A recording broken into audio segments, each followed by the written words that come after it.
JC, you will be our first reader. Okay, so let me read JC's bio. JC Todd's recent work addresses the traumatic effects of war on women. She is the author of 5 collections of poetry, most recently Beyond Repair, a special selection for the Able Muse Book Award, forthcoming in September of 2021 from Able Muse Press, and The Damages of Mourning, Moonstone Press, a 2019 Eric Hoffer Award finalist. Winner of the Rita Dove Prize in Poetry and twice a finalist for Poetry Society of America Awards, she has received fellowships from the Pew Center for Arts and Heritage, Pennsylvania Council on the Arts, and international and national artist residency programs. Her poems have appeared widely in journals such as the American Poetry Review, Bellois Poetry Journal, Mezzo Camin, and the Paris Review. She has taught in the creative writing program at Bryn Mawr College and the MFA in creative writing program at Rosemont, and lives in Philadelphia. And with that, I give you JC Todd. Okay.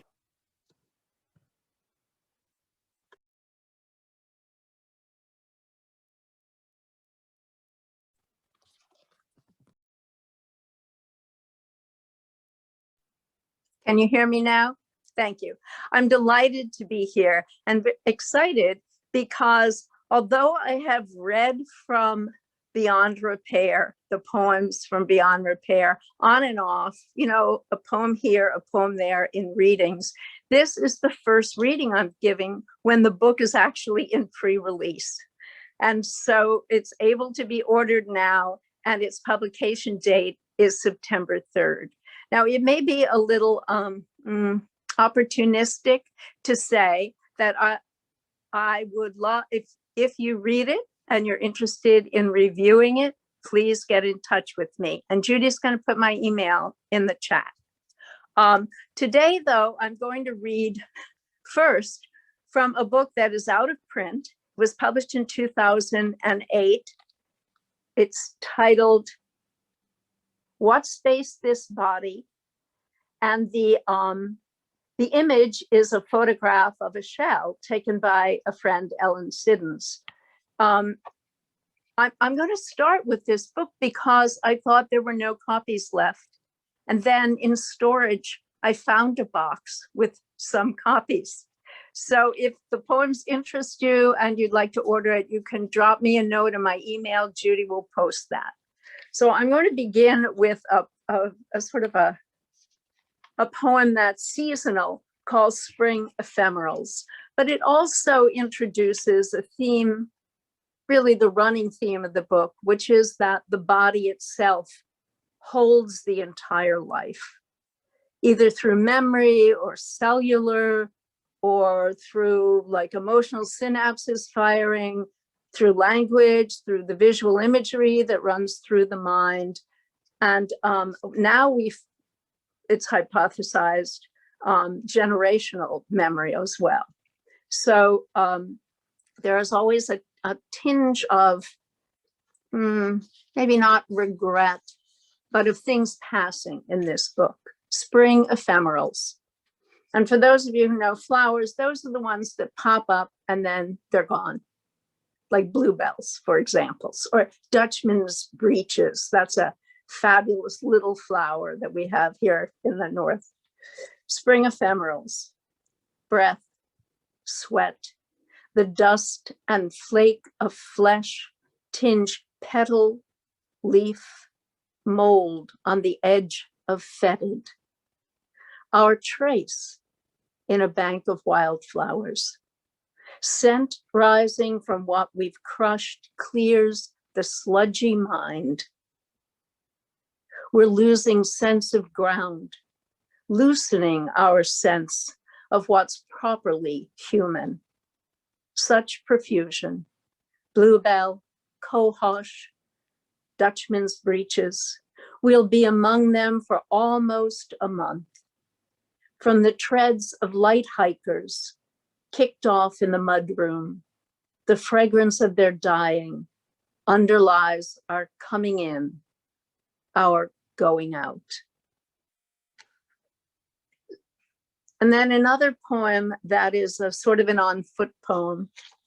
Um, a number of years ago, I was in the Amazon on a riverboat, and then a little cedar dugout going to a spot where you could walk in the treetops on a walkway woven of philodendron vines. I have height issues, but that didn't stop me from going up. It was just extraordinary. And then that night we slept in these half-walled huts. So there's a little wall and some poles and a little a palm type roof.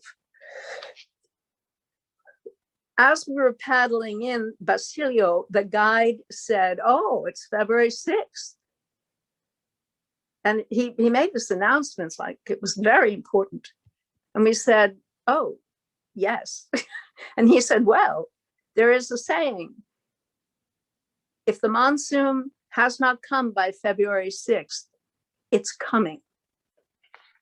The night before 6 months of rain. No climax tree in the rainforest, no single organism holding sway. To name the million mouths, beaks, mandibles, enzymes, we'd be devoured before we got finished. Everything eating, eaten. The green wall opens and swallows, mouth on mouth, tongues delving deeper than language, we root in the damp of our shared transpiration. Camp bed, draped in netting so fine, no seams cannot penetrate, nor sandflies whose bite might swell the spleen 10 years from now. Before sky boils over with monsoon, saturated air carries rough song, raw, from whose throat? Jungles, one maw.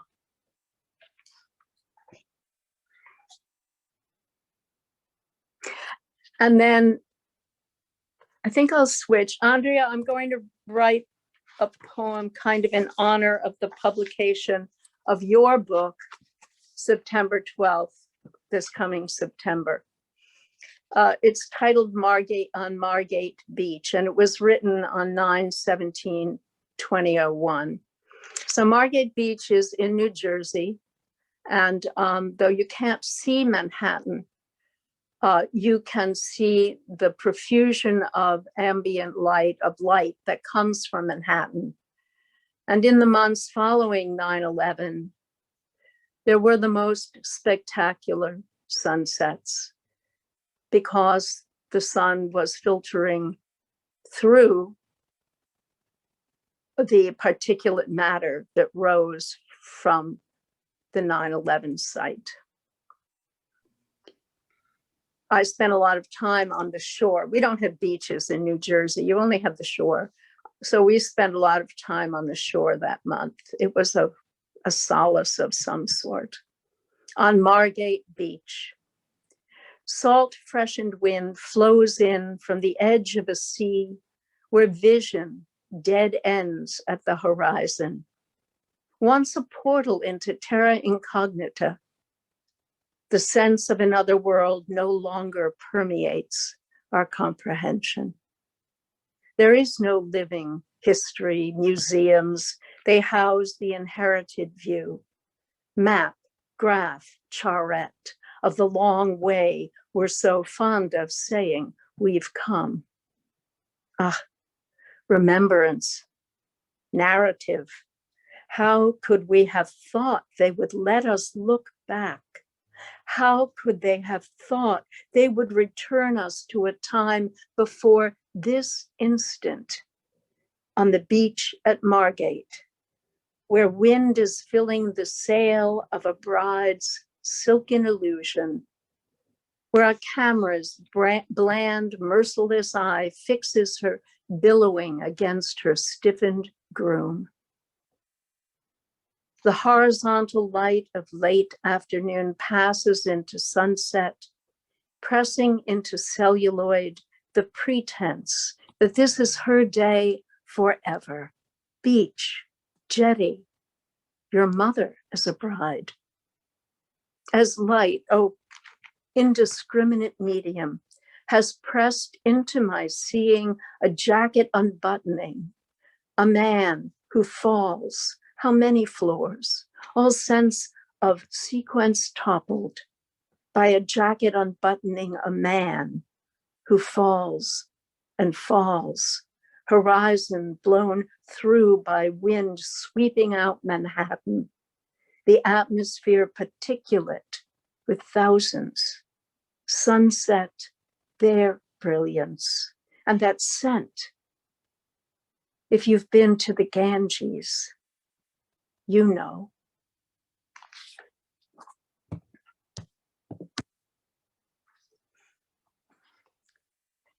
But this is a book also about love, because the body holds that as well as regret and remembrance and narrative.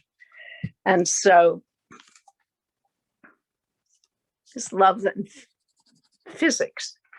Blue light survives direct passage through Earth's atmosphere. I read that in a physics book. Blue light survives direct passage through Earth's atmosphere. Open me, one of us says. Lips gentian from long kissing. My eyes open in your eyes, open in my eyes.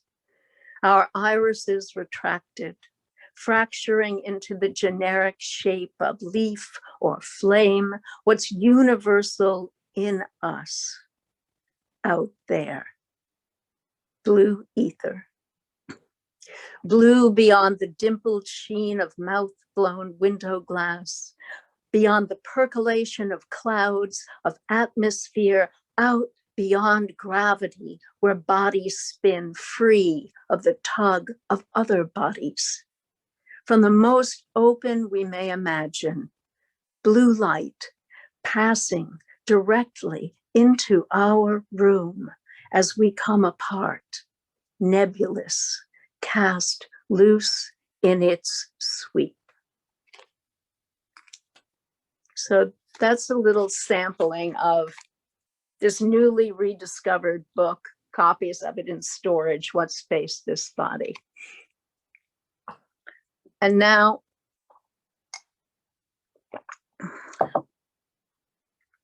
I'll move on to Beyond Repair.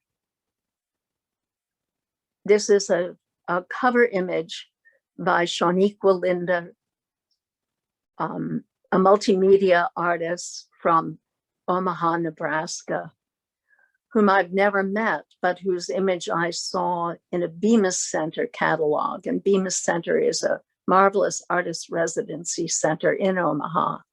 I was lucky enough to be a resident there in 2019, and she just finished a residency, so that's how we met. When I saw this, I thought, oh my goodness, that's my book.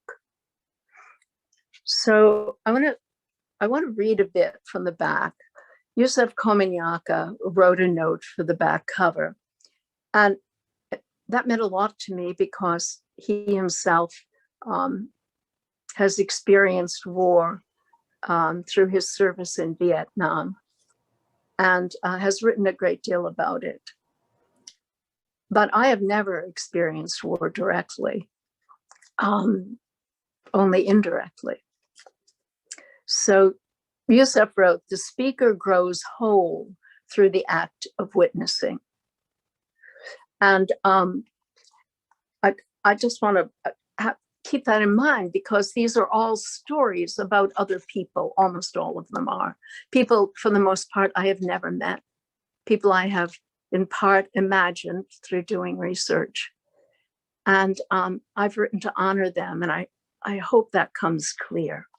So I'll start with two poems of witnessing from the point of view of immigrants to America from places of conflict. The first is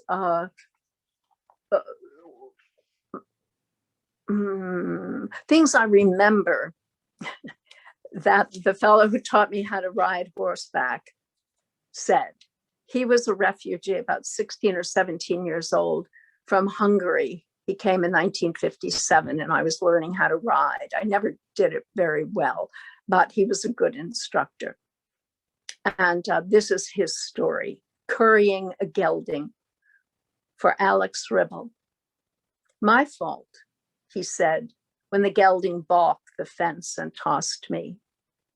Not pain, but my resistance to it revealed me as one who might understand him.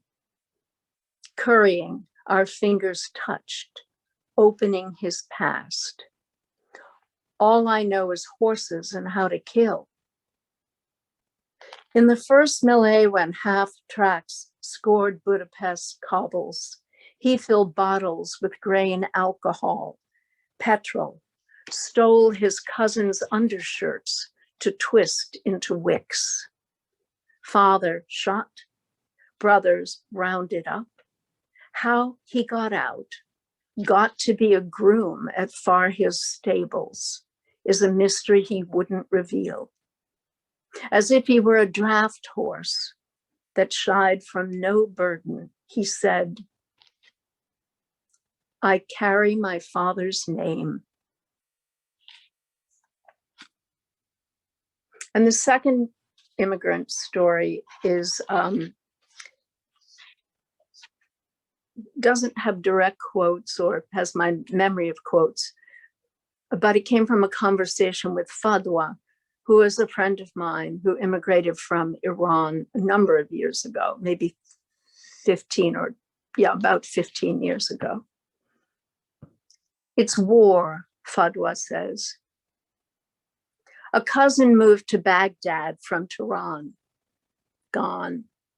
Her children, gone, or all of them missing, which may not mean gone, but just beyond reach, which may mean alive or not. It's war, Fadwa says, and there's no fog in her sorrow and clarity. 10 years, she says, no word, wishing no one dead, even if they are.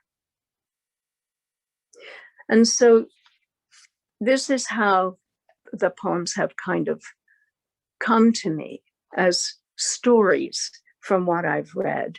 So here are two little daily stories, and they take place, or actually took place, but they feel very present to me, in Syria, which since 1982 has been bombed by the people, the government that rules it, as a means of exterminating first the Muslim Brotherhood and then the other Muslim groups that have risen up to take control back. It's still going on, we know this. This is Night Ride, Araka.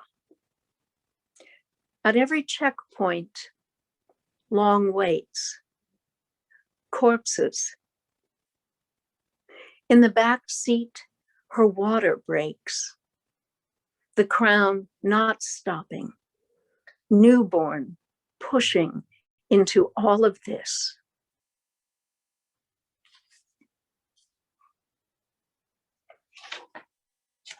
And then in a schoolyard, a classroom open to I'll start again. A classroom open to the sky by a daybreak of bombs. A bright, random eye pop of red. A boy hunched over handlebars, pedaling past snipers. And three more playing torture, playing execution against the one wall left standing. Standing there, a girl, hand held out, offering a fistful of fingers.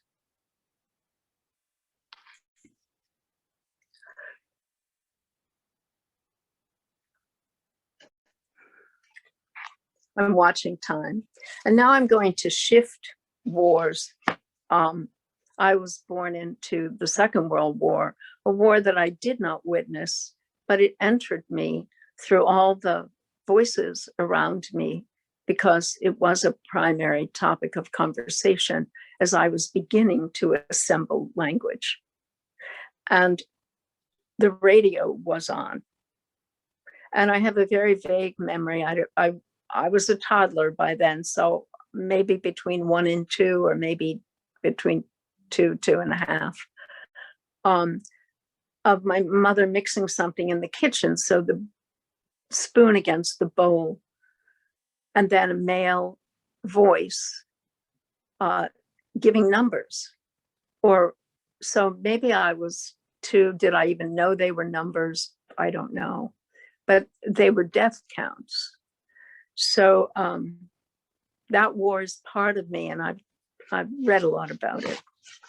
This is called Pylimo Gatve, Vilnius. So Pylimo Gatve is in the middle of ghetto, what was Ghetto 2, during the German occupation of Lithuania, and Vilnius is the capital. Slot Canyon streets, cut off by barricades, barbed wire, walls of quarried rock and grit, cracked by shell casings, shrapnel, pocked with flecks of blood, flesh, most of it human, blasted in the fighting and the fleeing and the fencing in, the weekly or daily culling, the ferreting through sewers where weapons were smuggled in, babies and youths smuggled out. In the midst of this history imprinted in stone, along a street that bordered Ghetto 2, the chestnuts now fan their boughs and bloom. The leaves brown and droop, the nuts fall, and no one stoops now to gather them as women did then, slack-shouldered and starved to the pith of their bones, returning under guard from the fields or the factories, passing through the gate into the ghetto each night, burning with the question, did Shulamith or Menke make it through the day? They risked the boot, the rifle butt, the bullet to scoop up a few russet shells, horse chestnuts, sweet flowers, bitter meat that tongue curls against, to spit it out. An act of will to chew and swallow, to say to yourself, eat, it's food, to stay alive, to work one more day for the Germans, to want to outlive the war, yet to know you can't outlive your sorrow or your death. And I'll end with 2 poems. The first is long, but I'll read an excerpt from it. It's a sonnet sequence titled Fubard, which is effed up beyond all repair. It's a military acronym and used always as an adjective, like he's so fubard, he doesn't know what he's doing. And in this sonnet sequence, the main character, it's really flash fictions. The main character is a female US Air Force physician stationed at an Air Force base, Balad, near Baghdad. And we will meet her near the end of the poem. I'll read the last 4 or perhaps 3 sonnets, when she's in the operating room assessing a patient. Fubard, it begins with an epigraph. Choose death by combat or death by truth.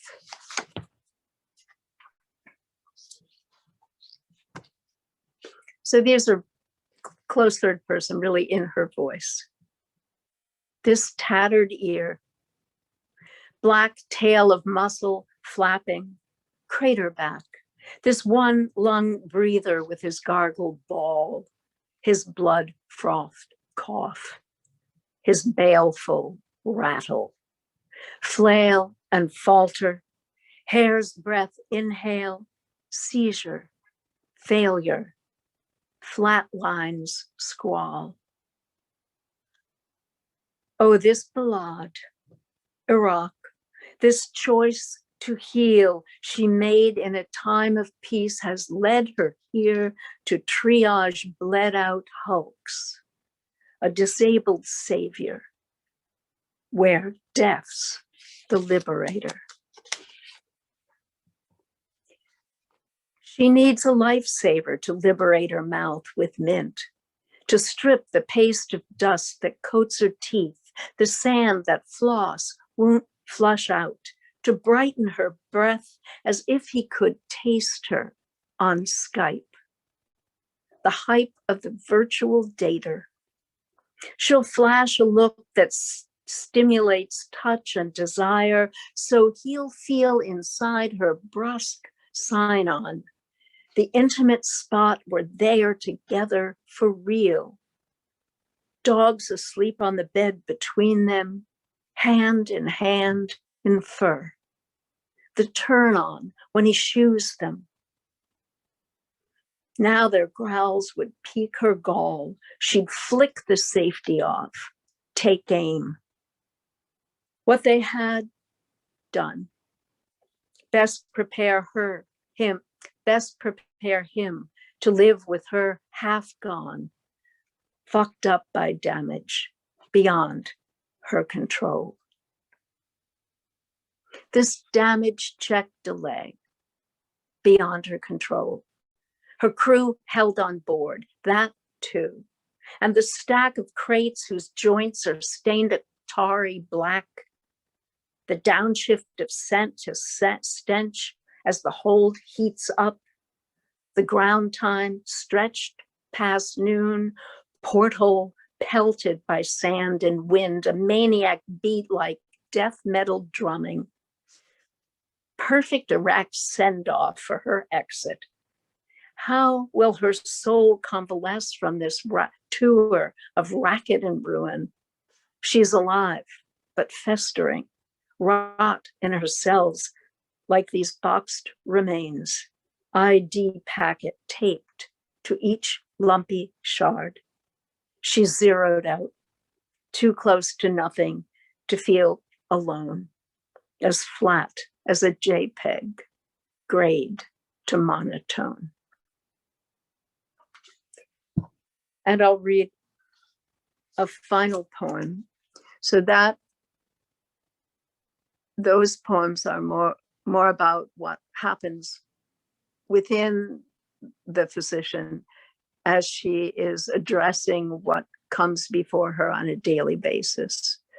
And then there is the speaker of the whole book, the poet, I guess, who has held all this witnessing within her. Sonogram. Well, before I do this, I want to thank you all for being here and for listening to these hard poems, and to thank Judy and Susanna for their for inviting me back to read. I really appreciate it. I'm really thrilled that this is the first reading here with the Performance Poets of Palm Beach to bring this book into pre-release. And I want to thank Ken. I'm really looking forward to your reading, Ken. And those of you who read in the open, I'm looking forward to hearing you too. Sonogram. Before she left, the text shot me through with sound that the full and useful bladder bounced onto a screen, echoing internals, image by image. Then she named my organs one by one: uterus, ovaries, liver, adrenals, kidneys, spleen. Abdomen smeared with oil, exposed in the chill of a sanitized room, I wait for the verdict. Urethra is burning. I'm not allowed to pee the 2 quarts of water they had me down an hour ago. Rising like backwash, an image of villagers I read about in 7th grade. Villagers marched, sweating and thirsty, yoked to drums of water, rounded into a rough clearing, and force-fed the water they'd carried and called for, until their bellies swelled and hardened into gourds. Bursting in me, insurgent memory walled off for 30 years.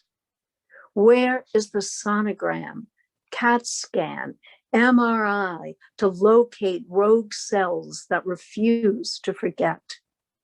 This is where the sorrow lodges, here, where it hurts. Thank you very much.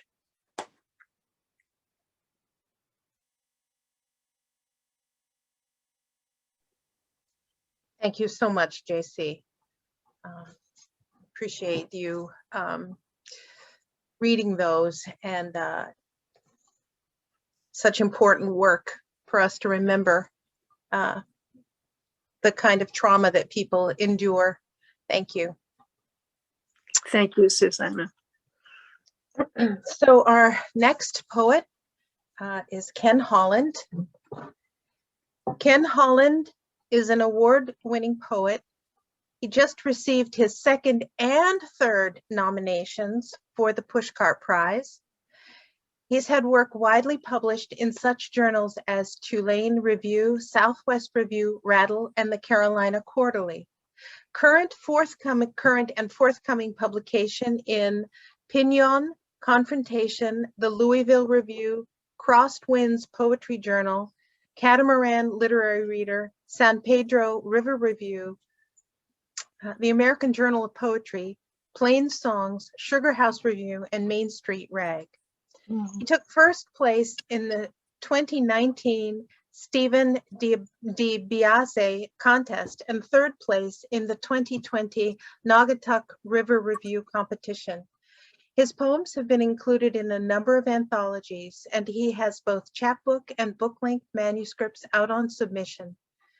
Ken's nickel worth of self-belief is that one cannot write if one does not read. And with that, I will give you Ken Holland. Ken? Goodness, thank you, Susanna. I appreciate it. JC, I'm still kind of coming out of your reading here, so it might take a poem or two. It was just so affecting. And you know, on the side here, put one of those copies of the book aside for me, please, that you found in the closet. Yeah. I'll get in touch with you afterwards. Okay. Okay, so it's May. It's the month of Mother's Day. My mother had passed about 5 years ago, but about a month ago, I had a dream, and I recalled enough fragments to cobble this poem together. It's called Mother Makes a House Call. My dead mother climbed into my bed because she was lonely. Not lonely for me. It was more the long winding sheet of loneliness. But I suppose I was lonely too. Few are those who are not. Still, there I lay, curled up on the left, she on the right, a blind winter's night. And I thought, if I could simply not move, we'd then never touch. And the warmth between us would prove enough. She would be the space, and I the air, until such time she'd no longer be there. So this next poem, this is one of the poems that was nominated for the Pushcart Prize, and so in this, while the moments are still hopeful before ultimate rejection, you know, it's a good time to read it. It's called Summer of the Gods. You were at the drive-in theater when the generational stars aligned themselves above the black and white frenzy on the screen. And it seemed as if the constellations had descended in all their mythic promise. The summer of Ben-Hur, the summer of Hercules, the summer of Jason and the Argonauts. And maybe you weighed all of 60 pounds by then and couldn't get your brother to stop twisting the skin of your arm in the back seat of the car, as 12-foot aberrations dressed in what was no more than leather skivvies, bare-chested and wild tousled hair, lifted swords empowered by swarthy biceps, grimaces spanning 3 feet in length when the camera rolled up to their face. And how was it a gladiator could have such perfect teeth? How, for all his sweat, you couldn't imagine him carrying any scent other than celluloid, as you punch back your brother for the pain he just caused you, bigger though he is, older and more clever, your mother turning as you pull back your fist and slapping you once across your forehead, calling you a belligerent little bastard, which is all your father needs to hear. He's got his own moods that pump him up, that fill the screen of your fears, the belt he's loosening from around his waist like one of the writhing serpents plucked from the head of Medusa, its supple leather, its buckled head, the metal tongue glinting in the wavering light cast from the death throes of a winged dragon, the hulking bulk of a one-eyed abomination, warriors of bone and sword, light cast from the stars of Orion pinned against the firmament. It was still a good childhood. Well, is there any better subject matter for poetry than lost love? This is called The Fool. My neighbor downstairs is coughing up 40 years of nicotine through her lungs. It's 2 a.m. The night is inhaling its own darkness, throws open a window of stars to air out the windless funk of its breath. Sound catches in the distance like metal trapped up against a power line. The moon is dressed in desert camo and will not reveal itself beyond how its lips sit at the ocean's edge. I'm awaiting the kiss of high tide.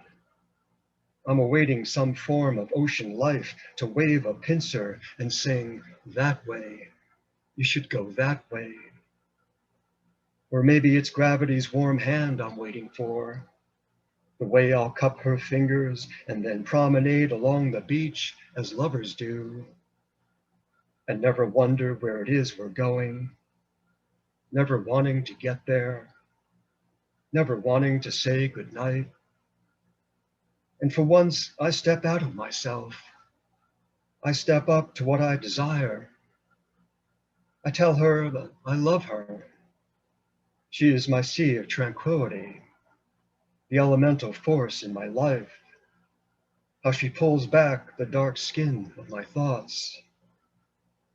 I say all this and more, casting myself the fool. And in the ensuing silence, I wait for her to speak. The waves sigh like a Greek chorus of lamentation, a ship's horn an echo of what's lonely and heroic. The first gull glides on the current of the coming dawn. And in the silence that will not call to me, that sustains only itself, comes my neighbor's rough-throated heave of solitude, waking not from a nightmare, but into one. Speaking of fools, so Tom Cotton, the berserk MAGA senator from Arkansas. So I wanted to work him into this poem, but it didn't fit. So I thought to then work him into the title. It's called Picking Tom Cotton from the Fields.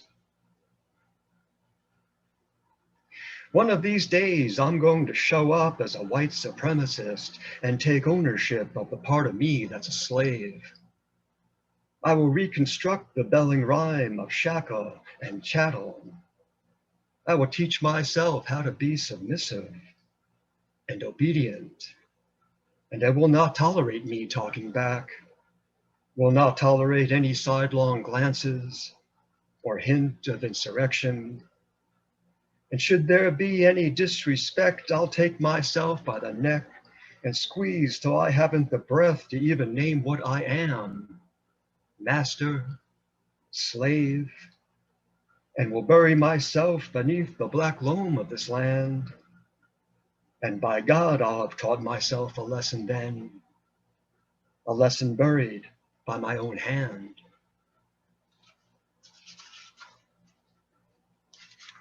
So here's a poem that's has a thank you, has a little lighter touch. It's called Surely I Say surely. My eyes appear to work in opposing fashion. With one eye closed, the rain seems to slant to the right. With the other eye closed, the rain slants to the left. I'm being given, I suppose, a choice. But a choice between what? Surely the rain does not embody the significance of regret or tragedy or any emotion that would counter such depths of sadness. What's been wounded, what's been healed. Surely the rain is just the rain, slanting left, slanting right, and I, inside and dry, curling towards sleep.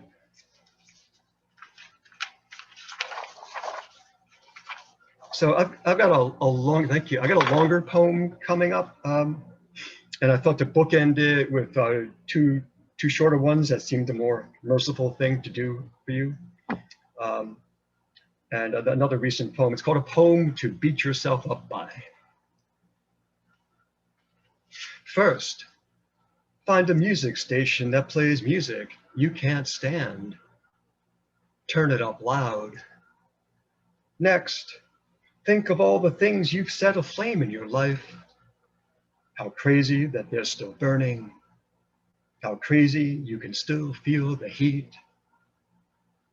Then find a fire alarm box, one where you first need to break the glass. Forget the glass. Here's your head. Here's a hammer. Start breaking.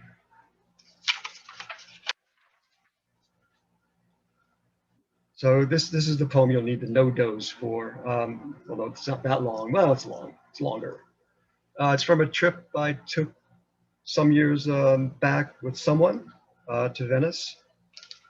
It's called The Osterias Are Tipping Prosecco. The Osterias are tipping Prosecco into smudged-lipped glasses. They're pouring our youth out again as the city sinks like a stone glacier into the waters of the Adriatic, the sun leering down from its 17th century chair, lazy and bright. And tonight, the Tuscan moon will sharply shift the shade in which once Caravaggio swaggered, sword at his side, drunk on death, drunk on depicting what is, or what was supposed to be, the resurrection of Lazarus, the taking of Christ, and in bloated self-portrait, young, sick Bacchus. Vivaldi's holding court in the piazza, and even the beggar boys mime the bowing of a glissando, then open their palms, alms for the artists, euros for their shoddy smiles, the false virginal pitch of their voices carrying at our backs as we lose ourselves in the stunning cliché of brackish canals and cul-de-sac footpaths, the small blind elation in finding ourselves lost, feigning despair, you threatening to throw your body into the water as I melt to one knee, hands steepled before my face, begging you not to jump.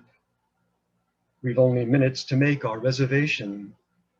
Whatever will I tell them should I show up late and alone? That church in the farther reach of the city, within it was green, all green. Who could guess at all the stone, marble, malachite, minerals luminous and vernal, as if eternity's blue had been proven a lie, Our souls no longer commended to the air, but to the forest with its vaulted canopy and cool, dim light, trees infinite in their spiring, and the choral chant not of angels, but of viridian wind and clattering leaves and voices yet human. All of this as we wandered toward the nave, as though into a deepening bower. And if God were anywhere within, he'd have been steeped in slumber, blissful and oblivious, the sound of our footfall like soft pearls of rain. Here, come take my hand as the sky ruptures into the twilit spectrum of iron and blue, our silence like the air, like this city whose merchant voices sing from its walls at a pitch beyond our hearing, whose ships leaned canvas to the wind and labored their dreams of empire. 300 years of Ottoman war, and really, who could imagine such a time? We walk through a shell of history, which touch walls eroded with fatigue, yet a breeze sweeps in from the sea like soft language, like old men murmuring down a street, their words uncatchable, all meaning glimpsed in the slow unfolding of a hand, the bantering dip of a shoulder. And why would we want to be anywhere else? Why this promise to return when we've yet to leave? Here, fold your hand into mine. Let me lean my body into yours. Let us add our weight to the stone that is pressing into the sea. Let it carry us down the dark heart strata of this soft, luminous night.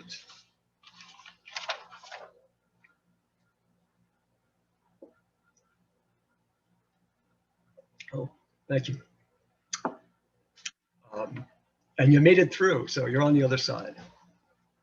Okay, so here's that other short poem I promised. I mean, it's new for one thing, but I mean, it's short. It's literally 5 lines, and one of the lines is one word, so it's called Taps. Imagine God tapping at the window with one fingernail, gently. Isn't that a lovely image? Maybe then he can put down the sledgehammer. So here's the Ken and Barbie of Ken and Barbie doll fame. Also features a special mystery guest. It's called American Beauty. You shouldn't think that Ken never loved Barbie. Her fashion finesse, her movable parts, the pale northern hue of her European skin tone. And Ken in his hedge fund suit, motoring behind the wheel of exquisite German engineering, taking Barbie to the Cayman Islands, the Seychelles Islands, the Hamptons on the South Shore of Long Island.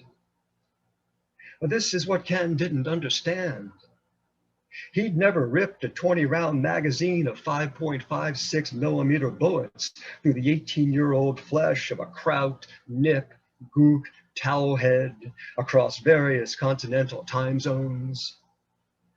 He'd never worn a uniform whose green camo flashed like fireworks with the brilliant crimson of some foreign's blood. He'd never brought home the multisyllabic dark mark of what is post and traumatic in Faustian alliance with stress and disorder. Ken thought it manly enough to pay the mortgage. Ken thought it thoughtful enough to freshen up before sex. Ken learned just enough Spanish to wish their merry maid a fine and joyous Christmas. Ken never learned the language of the grunt. Ken never learned to swear allegiance to God before country, to swear allegiance to brother before God. Ken never walked Wall Street with a cardboard sign and a fluttering crippled rag of the American flag. How was he to know this is what Barbie could not resist? How was he to know his artisanal chocolate souffle would not keep her bound to him? I could tell you about their divorce, but to what end? She just wanted to be with Joe. She just wanted her GI. The way she cleaned Ken out was a matter for her lawyers, not her conscience. She was addicted to Joe, and Joe was addicted to a raft of chemical palliatives he could not shake. She held on to him the way he held on to the slips of his prescriptions. Joe loved being driven to the pickup window for his pharmaceutical fulfillments. Joe loved putting his feet up on the dash of Ken's divorce-lost performance car. He found a beauty in all this that rivaled the blue-eyed profile of Barbie behind the steering wheel. It was as if she'd been manufactured for him. She of chiseled nose, chiseled mouth, chiseled lips, chiseled bliss.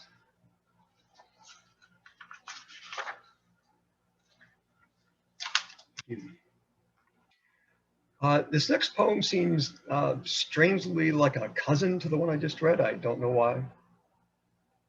I'll think about that. It's called All the Bells and Whistles.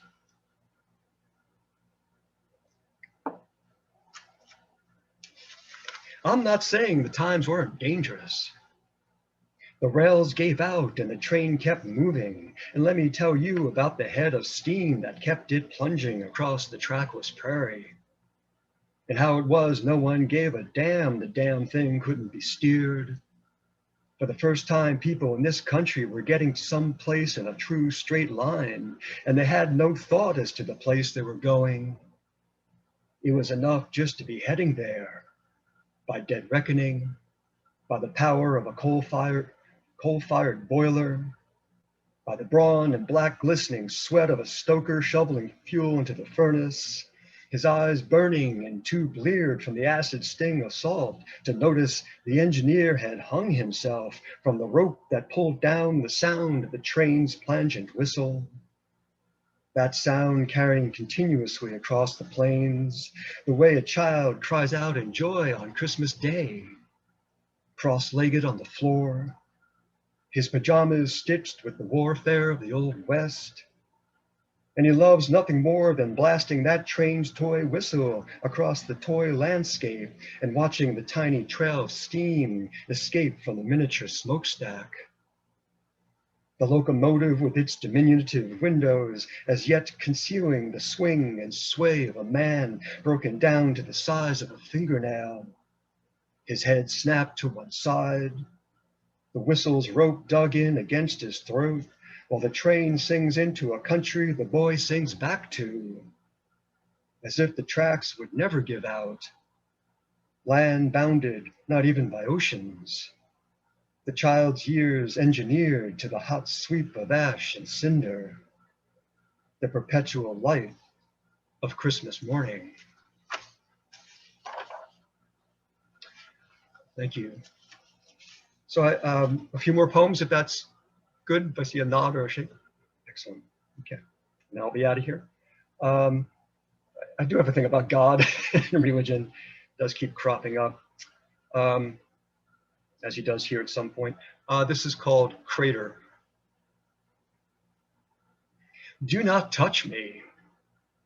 I will blow you away. This is what downhearted looks like. It is rounded with gravity, and I will not have you approach it. I will not have you pull toward any such horizon. I watch dark celestial bodies flare, incinerate in the night sky, and the rare few that do not, that crater into the earth, like pieces of God hammering down, afterthoughts of creation. This is where I come to sleep, to watch, constellations honed by the lathe of myth, each star a blade of isolation, each sun a sun that will fuse to nova, that will turn the blade in upon itself. This is how the sky screams. This is how God falls to one knee to gather back his breath. Every star a child he has reared to catastrophe. Every sun a failing, every failing God's grief.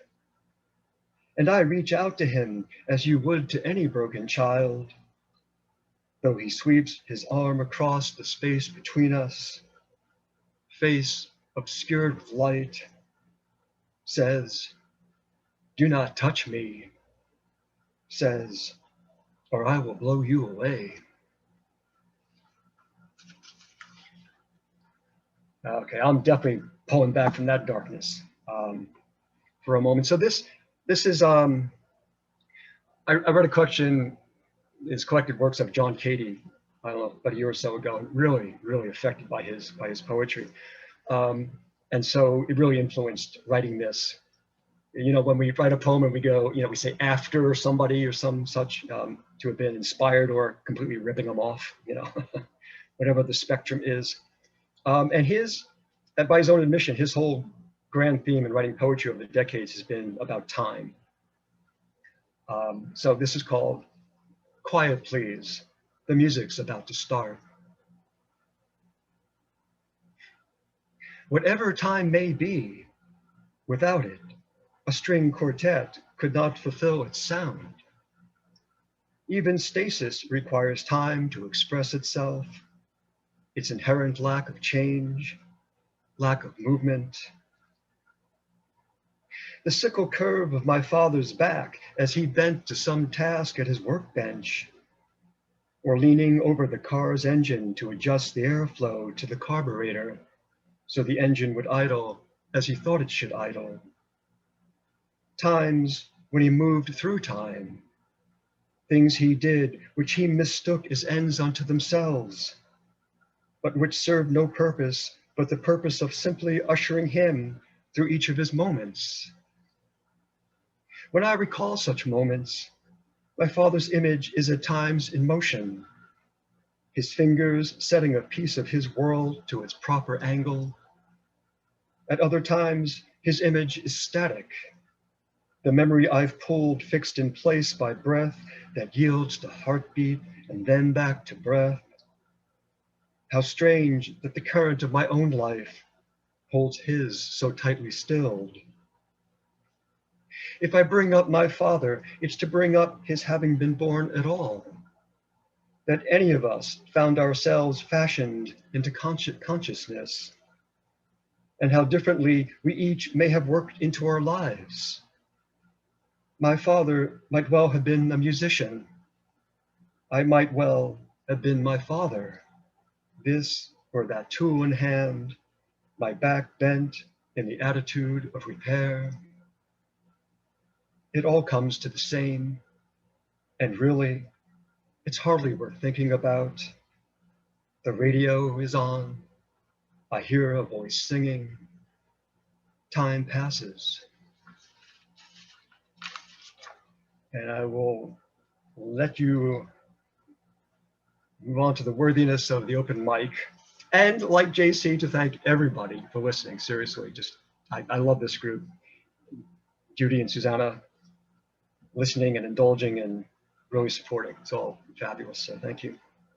So I'm gonna read another new poem, very recent. Oh, and just to mention this poem, 2 words here. One is, I'm sure most of you, not everybody knows, stave, which is, actually I have a friend on the Zoom now who is a musician and composer. Stave are the lines, the musical lines in which composers, write their notes and chords and the like, the 5 lines. And Palestrina, who was a famous 15th century choral composer. It's called the Song of Songs. There is a tree outside my window, and it bends, even on days without wind. Branches thrown back from whatever force of birth or long weather the years have visited upon it. The same long years I've religiously listened to the ethereal chorales of Renaissance polyphony, the strata of voices marrying on some mornings the staves of Palestrina to the biblical Song of Songs, so that it seems the uppermost reaches of the tree are leaning back as if to offer their own reverential voice up to the heavens, and to God, though there are no heavens and there is no God. So perhaps I could then say there is no tree, but there is a tree, and it is singing. Thank you.